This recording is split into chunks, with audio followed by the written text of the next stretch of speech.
Social media ఎంతోమంది వ్యక్తులను over నైట్లోనే famous చేసి కొన్నాళ్ళు పోయాక దిక్కు లేకుండా వదిలేస్తుంది. ఇలా సోషల్ మీడియాలో ఫేమస్ చేసిన తర్వాత రోడ్డున పడిన మనుషులు వీడియో 1 కుమార్ ఆంటీ చాలా ఫేమస్ కదా. మాదాపూర్లో ఐటీ కంపెనీస్కి దగ్గరలో రోడ్డు పక్కన ఎలాంటి హడావుడి లేకుండా ఒక చిన్న డేరా వేసుకొని చిన్న హోటల్ని నడుపుతూ వెజ్ నాన్ వెజ్ కర్రీలతో 4-5 రకాలు మెయింటైన్ చేస్తూ ఉండేది. ఒక ఫుడ్ బ్లాగర్ తినడానికి వెళ్ళి అక్కడ ఫుడ్ గురించి, ప్రైజెస్ గురించి, వెరైటీస్ గురించి, దాని గురించి చెప్తూ ఉండేవాడు. దానికి కుమార్ ఆంటీ ఇచ్చిన రియాక్షన్స్ అన్నీ కూడా యూట్యూబ్లో పెట్టగా చాలా కొద్దిసేపట్లోనే చాలా ఫేమస్ అయింది.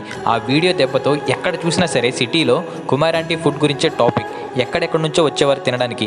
కుమార్ ఆంటీని 2-3 టీవీ షోలకు కూడా ఇన్వైట్ చేశారు. టీవీ సీరియల్స్లో కూడా ఛాన్స్ ఇచ్చారు. ఆమె సంపాదన గురించి, ఆమె అంతా ఇంత సంపాదిస్తుందంటూ చాలామంది వీడియోలు చేశారు. ఫేమస్ అవ్వడం వల్ల ఆమె షాప్ దగ్గర ట్రాఫిక్ బాగా పెరిగింది. దెబ్బకి పోలీసులు ఆమె షాప్ని కూడా క్లోజ్ చేయించారు. ఆ టైంలో ఏ యూట్యూబర్ కూడా ఆమెకి హెల్ప్ చేయలేదు. కట్ చేస్తే 3-4 మంత్స్ తర్వాత